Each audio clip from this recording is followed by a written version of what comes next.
Si se pueden sentar.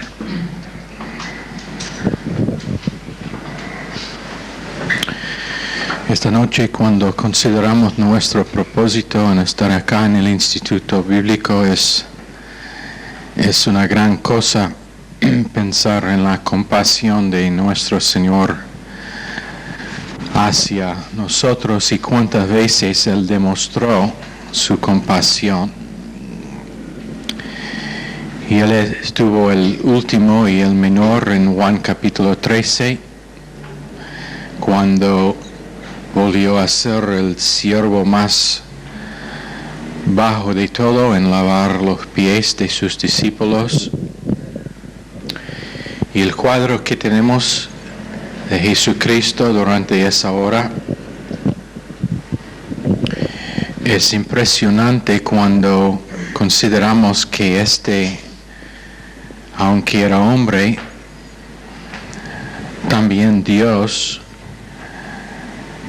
sometió a la posición más baja en lavar pies sucios de sus discípulos, porque ellos, en su orgullo, ninguno de ellos querían tomar esa posición, entonces lo hizo el Señor. Y Pedro, con su humildad falso, dijo: nunca me va a lavar a mis pies. Pero Jesús le dijo: menos que te lavo, no tendrá parte en mí. Y de nuevo Pedro, para mostrar su deseo, dijo: entonces lávame todo. Pero Jesús dijo: no necesitas un baño, solamente tener que sus pies están lavados. Hablando del hecho de que no tenía que ser salvo de nuevo, pero tenía que rebotar. Todos nosotros necesitamos tener nuestros pies lavados todos los días. No necesitamos salvación, pero requerimos que Dios lava nuestros pies cada día. Y esto es algo que habla del hecho de que nuestro camino, que es un camino cotidiano, tiene que ser constantemente lavado en todos los días por Jesucristo. No es algo en que un día vamos a llegar a un nivel de espiritualidad donde nunca necesitaremos más la inversión de la palabra de Dios en nuestras vidas, o que el Espíritu nos llena, o donde estaremos perfectos en nuestra experiencia. Pero la humildad de Jesús era hermoso, y es impresionante de nuevo que la primera cosa que vino a su mente en medio de su sufrimiento en la cruz era compasión hacia los culpables para su sufrimiento, y dijo a su Padre: perdónales, porque no conocen lo que es que están haciendo. En medio de su sufrimiento tomó tiempo para ganar un alma, el ladrón sufriendo a su lado. En medio de su sufrimiento pensaba en su madre, que necesitaba una provisión, entonces Él proveyó una provisión para ella también. En decir a Juan: aquí es tu madre, y a María: aquí es tu hijo. Pensando en las necesidades de otros y no en su propia necesidad. Aquí tenemos Jesús en su humanidad sufriendo como ningún otro hombre ha sufrido en toda la historia del mundo. Piénsalo. Ninguno ha sufrido como Jesucristo en la cruz. Pero en medio de ese sufrimiento pensando en las necesidades de los demás. Espinos en su frente, sangre saliendo de su espalda, latigado 39 veces con un látigo que tenía pedazos de vidrio o hueso o hierro en cada uno de los 9 cuerdas que formó el látigo de los romanos. Cuando dice 39 veces, la ley dijo que lo máximo que pudo estar latigado un criminal era 40 veces. Entonces, para evadir la posibilidad de hacer un error en contar, 39 veces. Pero en realidad los soldados romanos muy infrecuentemente eran preocupados en contar.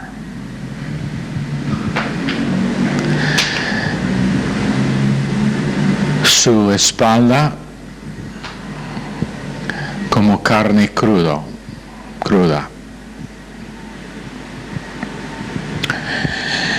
También bajo la ley de los romanos, uno que fue golpeado así, latigado así, eso debería ser el extent de su castigo.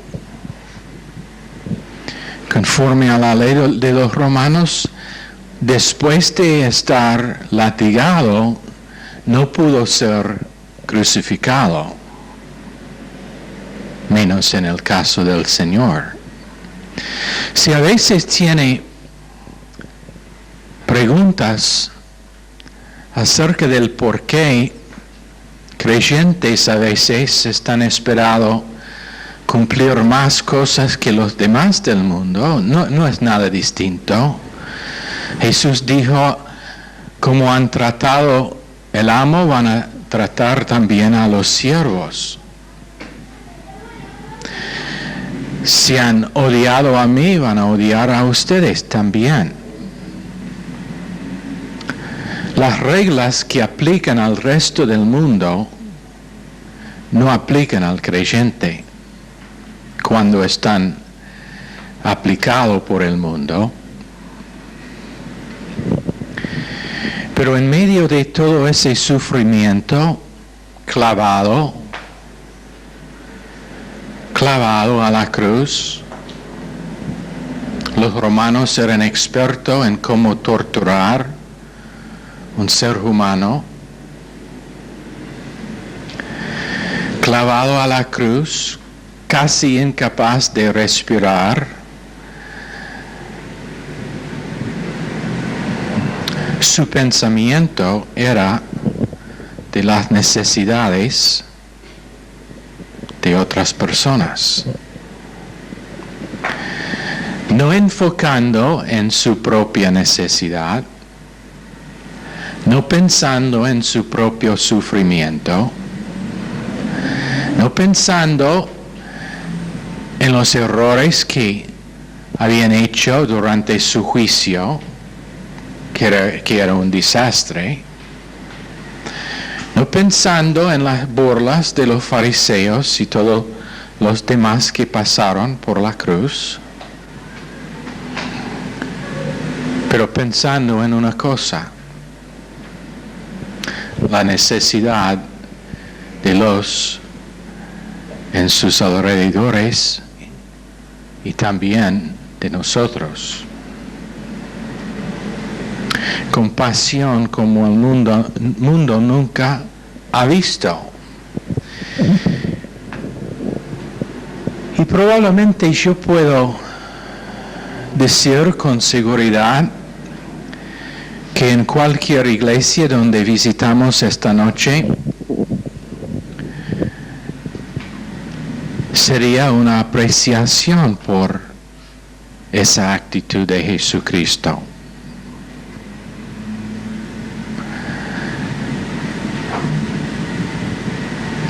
Todo creyente sería agradecido al Señor por lo que hizo Jesucristo.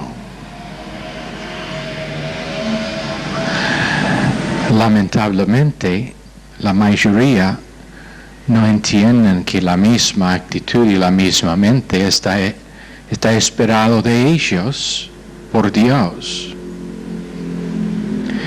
Y la mayoría dirían, pero yo no soy Jesús.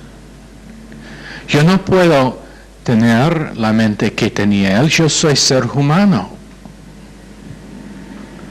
Yo soy débil. Yo no puedo tener la actitud de Jesucristo. Explícame entonces, ¿cómo puede ser que Esteban, en medio de estar apedreado, dijo exactamente las mismas palabras? Perdónalos porque no saben lo que están haciendo. Señor, no les imputes este pecado. Hechos 7:60.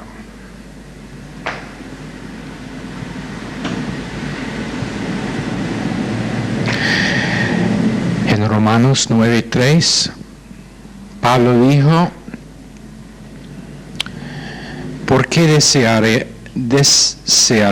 deseará yo mismo ser apartado de Cristo por mis hermanos, los que son de mi parientes según la carne? ¿Qué era su espíritu? ¿El espíritu de la mayoría de creyentes o el espíritu que tenía Jesucristo? En Éxodo 32:32, ¿qué era el espíritu de Moisés? Cuando él dijo que perdones ahora su pecado y si no, ráyame ahora de tu libro que has escrito. O en otra palabra, quitar mi vida también.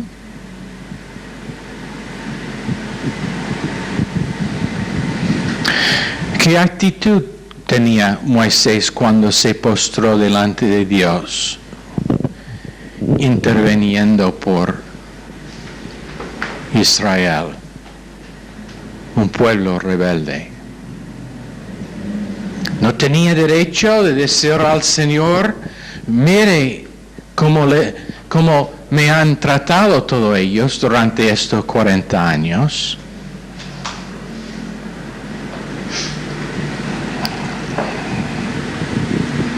¿Por qué? Porque tenía el mismo espíritu que tiene Jesucristo. Él vino para identificar con nosotros, para sufrir las mismas cosas que sufrimos nosotros, para ser tentado en la misma manera que somos tentados nosotros. Y ahora, su deseo es que nosotros identificamos con Él y recibimos los resultados de la verdad posicional y las 95 cosas que Él cumplió en la cruz de Calvario. Y que tomamos ventaja de la provisión que Él ha hecho para que un mundo que es rebelde, un mundo que no tiene deseo para las cosas de Dios, un mundo que en muchos casos burla a Dios, para que un mundo que muchas veces no quiere nada que ver con religión o con cristiandad, puede hacer la única cosa que les puede rescatar. ¿Qué cosa? Ver en un ser humano la compasión de Dios. Ver en un ser humano débil, capaz de sufrir, capaz de derramar sangre, capaz de sufrir dolor,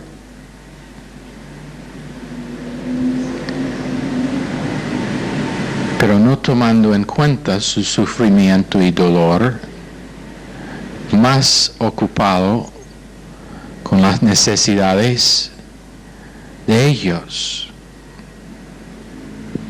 En Filipenses 2:8, hallado en la condición como hombre, se humilló a sí mismo, hecho obediente hasta la muerte y muerte de cruz. Qué rebeldes somos nosotros. Cuando en un hábito que es diario,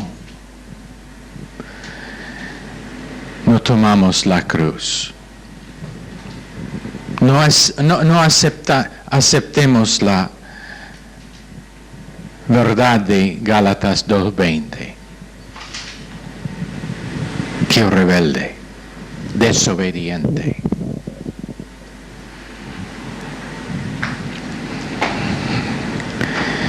Dios en un cuerpo humano, pasando todo el rechazo humano, obediente a muerte, aún la muerte terrible y indecible de la cruz. Podemos describir con palabras cómo era la cruz. Podemos hablar de cómo era médicamente estar colgado en la cruz. Podemos describir el sufrimiento de Jesús cuando estuvo allá. Pero la verdad es que la mente humana es incapaz de entender lo que es que realmente sufrió el ser humano, quien era Dios en esos momentos. Porque nosotros nunca hemos sido divinos y humillado a humanidad. Nosotros nunca hemos tenido comunión perfecta con nuestro Padre Celestial, y durante 3 horas, que era una eternidad por Jesús, separado de esa comunión. Podemos hablar de toda la sangre, como Jesús murió de corazón quebrantado.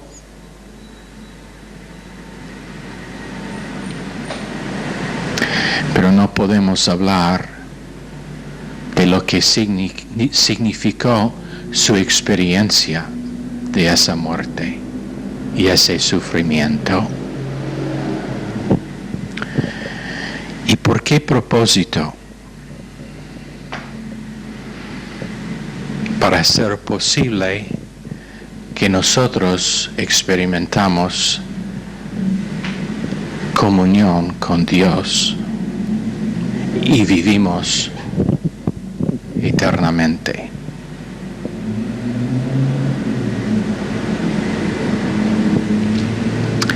En Juan 15:16, no me elegisteis vosotros a mí, mas yo os elegí a vosotros y os he puesto para que vayáis y lleváis fruto y vuestro fruto permanezca, para que todo lo que pidiereis del Padre en mi nombre, Él os lo dé.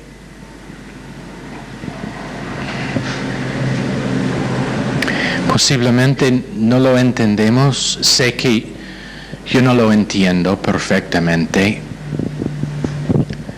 pero tenemos un llamamiento divino esta noche. Es algo que nunca voy a entender.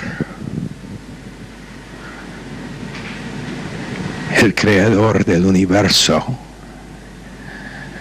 me llamó a mí.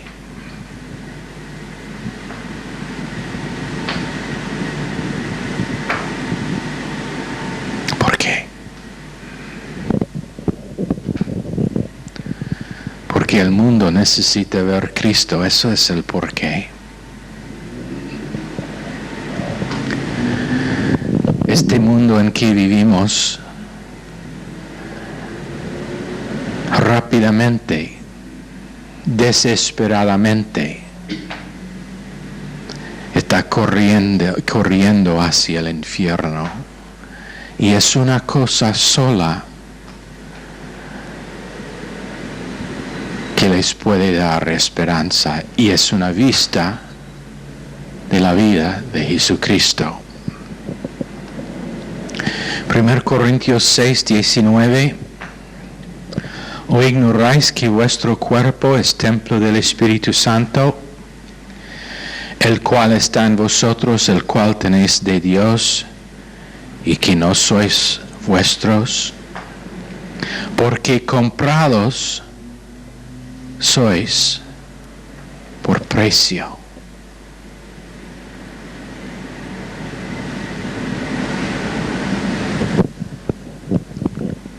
Y no un precio bajo, pero el precio de la sangre de Jesucristo. Glorificad pues a Dios en vuestro cuerpo y en vuestro espíritu, los cuales son de Dios. No tengo derecho de decidir por mí mismo cómo vivir. No tengo derecho de decidir por mí mismo cómo pensar y actuar. Tengo una responsabilidad tremenda por causa del precio pagado. Una responsabilidad de recibir cada palabra y pensamiento y acto de Él, quien es mi dueño.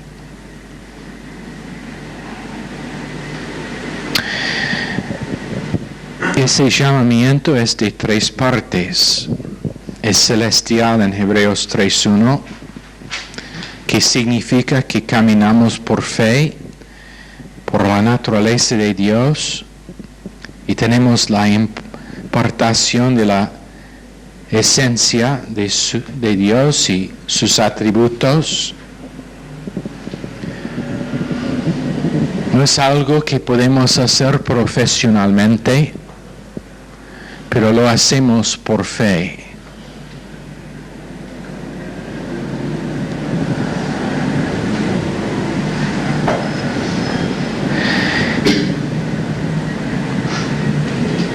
Y Dios siempre está dirigiéndose a nuestra fe. Siempre está intentando a llamar nuestra fe a acción, en acción.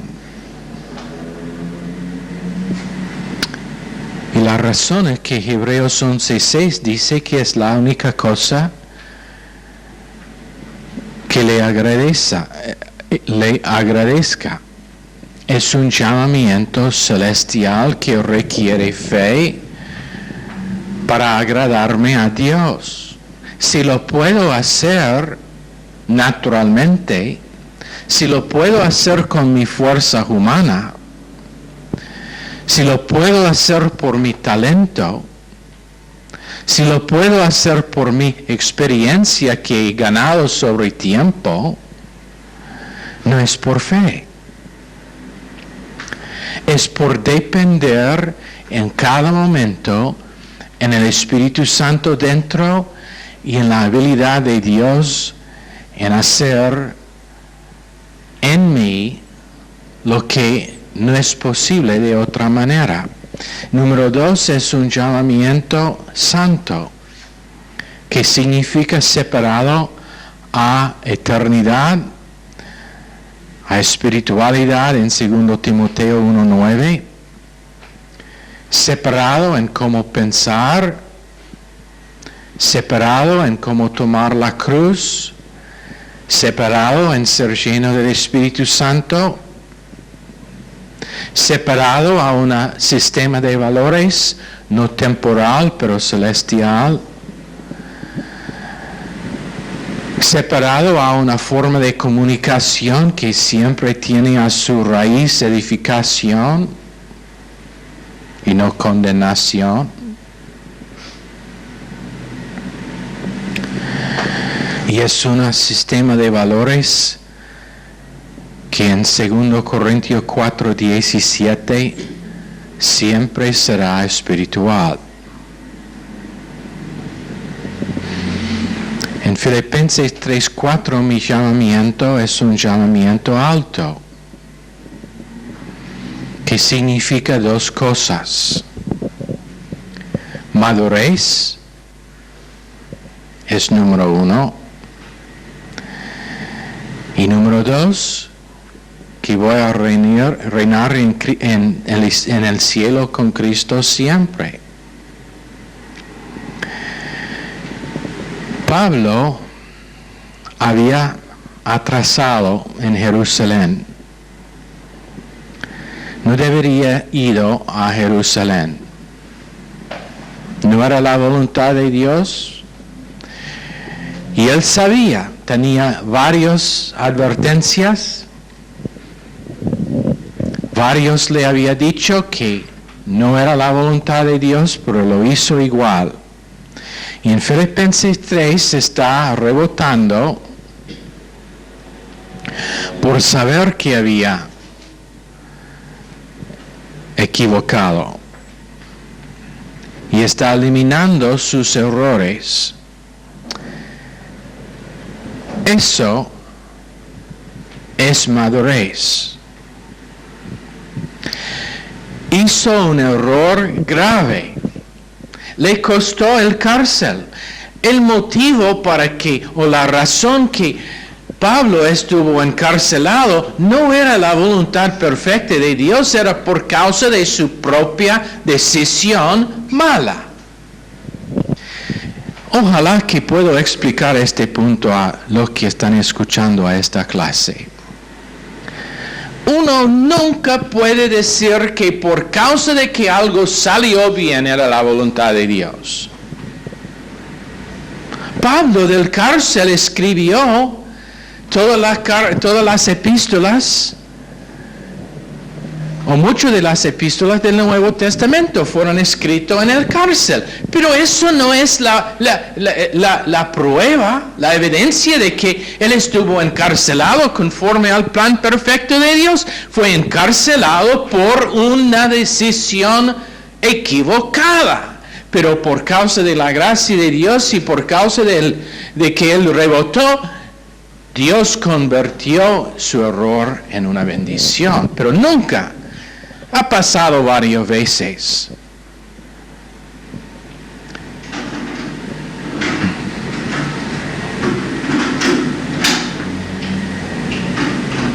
Gente dice, bueno, pero mire cómo esto salió bien al fin. Como esa es la prueba de que su decisión y sus hechos estaban bien, cuando en muchos casos fueron hechos en contra de doctrina, en contra de consejo. Pero quieren decir, bueno, pero salió bien, entonces estaba bien con Dios, era la voluntad de Dios. No. Esa persona no sabe nada de lo que enseña la Biblia. Pablo fue a Jerusalén fuera de la voluntad de Dios. Pero por ser maduro, rebotaba, arrepintió, confesó.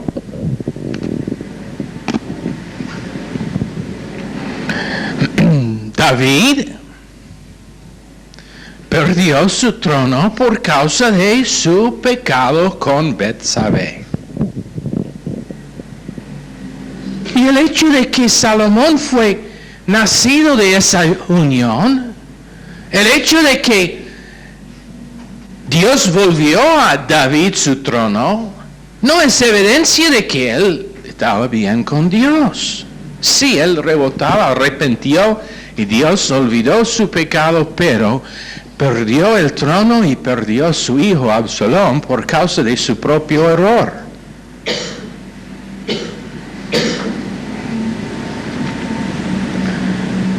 Ojalá que todos puedan entender este punto. El fin no justifica el camino. El fin nunca justifica la manera en que uno hace cosas.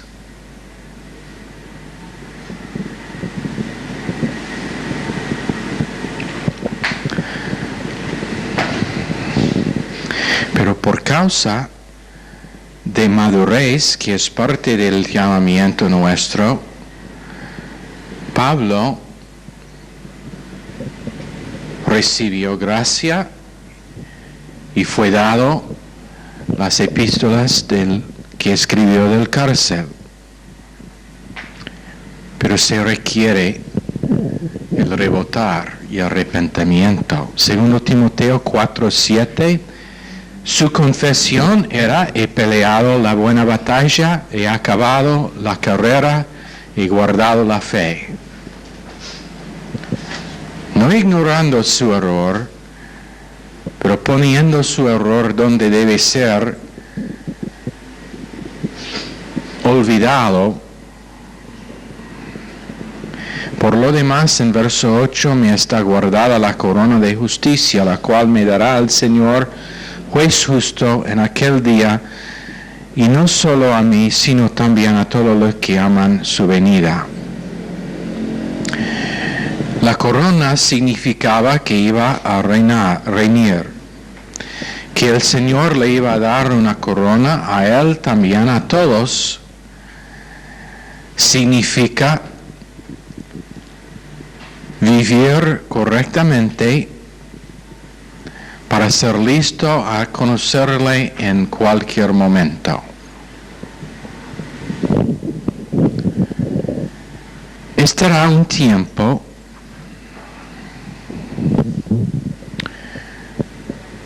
y no sé cuándo estará, es distinto por cada uno, pero estará un tiempo cuando Dios le dará un llamamiento.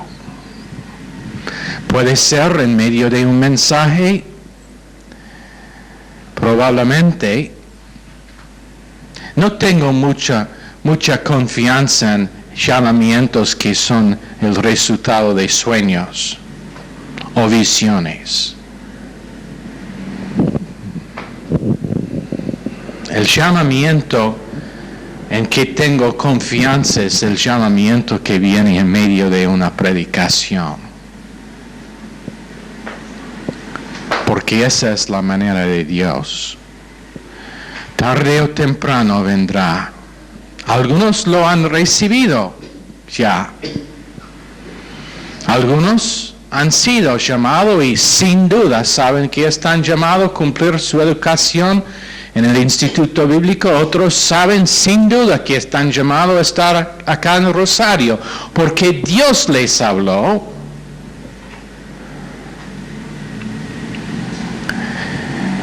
En algún momento algunos van a estar llamados y sí, ¿sabe qué? Nosotros no enviamos a nadie a Baltimore. Espero que eso es claro. Simplemente cooperamos con el llamamiento que Dios da al individuo. Y te digo honestamente, ustedes que están pensando y están en ese curso de ir a Baltimore, una cosa acerca de que van a estar probados es si está llamado o no. Y te digo honestamente, si no sabe que está llamado, olvídalo. Si te parece la cosa que debe hacer, olvídalo.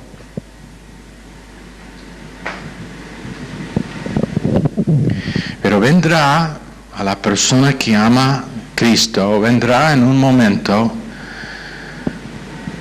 un llamamiento. Cuando vas a ver, aunque no era audiblemente, vas a ver que Dios le habló. Y si no cumpla la cosa que Dios le llamó cumplir, siempre va a estar en duda acerca de su vida espiritual. Si hace excusas, si cambia su mente, si dice que no era conveniente, si dice, bueno, yo me equivoqué, el Espíritu Santo siempre le va a decir, tú ignorabas el llamamiento de Dios. Márquelo.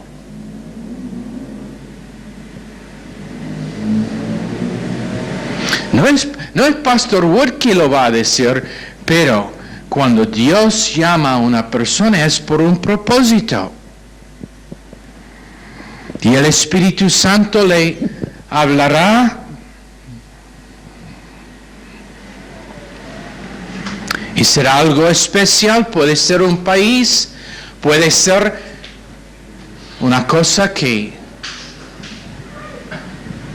una dama muy preciosa a mi corazón me dijo que no sabe por seguro si está llamado a otro lugar o quedar en Baltimore.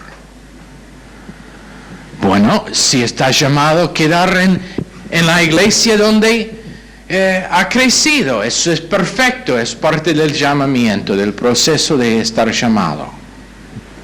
Algunos estarán llamados a quedar aquí, otros ir, estar entrenado y después estar enviado como embajadores a otro país, posiblemente volviendo a Latinoamérica, posiblemente yendo a África o China o Europa, posiblemente como misionero, posiblemente como esposa de misionero, posiblemente como líder, posiblemente como miembro de un equipo, pero Dios le llamará. Y el propósito del Instituto Bíblico es capacitar individuos para que puedan oír cuando Dios les llama. No estén subjetivos, pero siempre sencillos a la voz del Señor. No tiene que ir corriendo buscando el llamamiento de Dios. Muchas veces gente, especialmente cuando acercan el graduarse del Instituto Bíblico, empiezan a preocuparse sobre su llamamiento. Cuando Dios le llama, no tendrá dudas. No estará conveniente, a veces no estará lógico, a veces no estará provisión visible, a veces estará difícil, a veces va a parecer que todo el mundo es en contra, pero cuando Dios le ha hablado, va a saber que era Dios que le habló. Y la ley de fe en oración, como la ley de fe en sanidad por medio de gracia, es el asunto. Amando uno al otro, tomando nuestra cruz, aprendiendo cómo interceder uno por el otro, y con la seguridad de que no podemos terminar de golpear porque es por el beneficio de otra persona. Está bien orar por sí mismo. Pablo dijo en Efesios 6:18, oren por mí, con importunidad. Dios dice, si ese hombre daría el pan por causa de importunidad, si ese juez injusto contestó a la mujer por causa de su importunidad,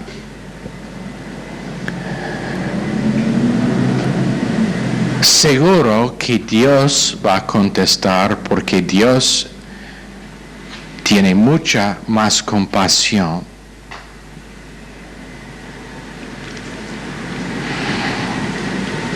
Una cosa que vamos a intentar es desarrollar nuestra vida de oración en este instituto.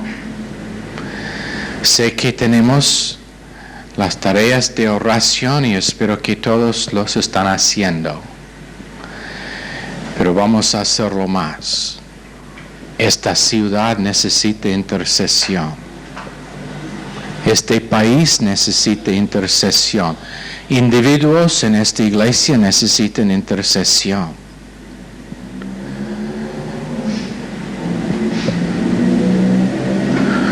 Estamos viviendo en una época cuando Cristo puede volver en cualquier momento. Y eso es muy emocionante, pero también es un tiempo peligroso. Intercesión es necesario por los miembros de la iglesia, por gente que conocen en las calles, por gente que hacen profesiones cuando evangelizamos, por los contactos que tenemos, por los con quien trabajamos, pasando menos tiempo con palabras vanas y más tiempo con palabras que realmente tienen valor.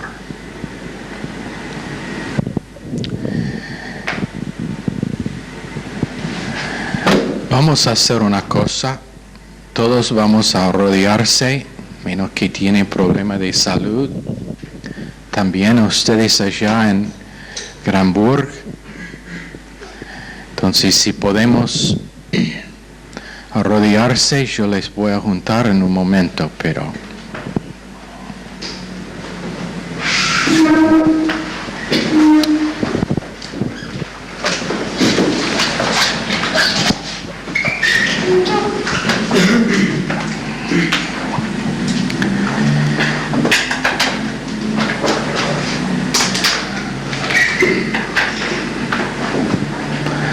y quiero que pensemos por 60 segundos en cuántas personas en este mundo en el próximo minuto van a pasar a la eternidad.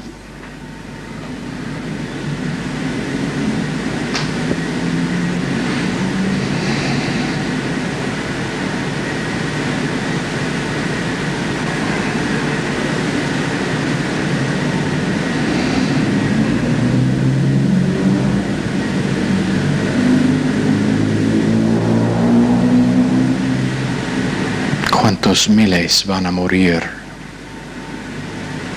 de hambre?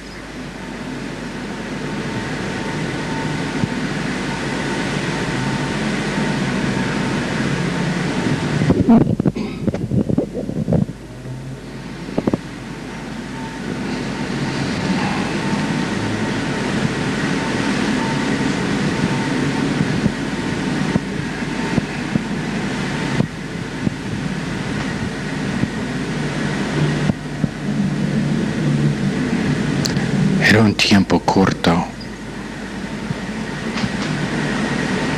pero ese minuto, ese momento era el último para miles de personas. Vamos a terminar la clase ahora, pero seguir orando por los próximos 5 minutos más o menos. Entonces podemos cortar la grabación. Ustedes en Granburg, por favor, sigan orando también.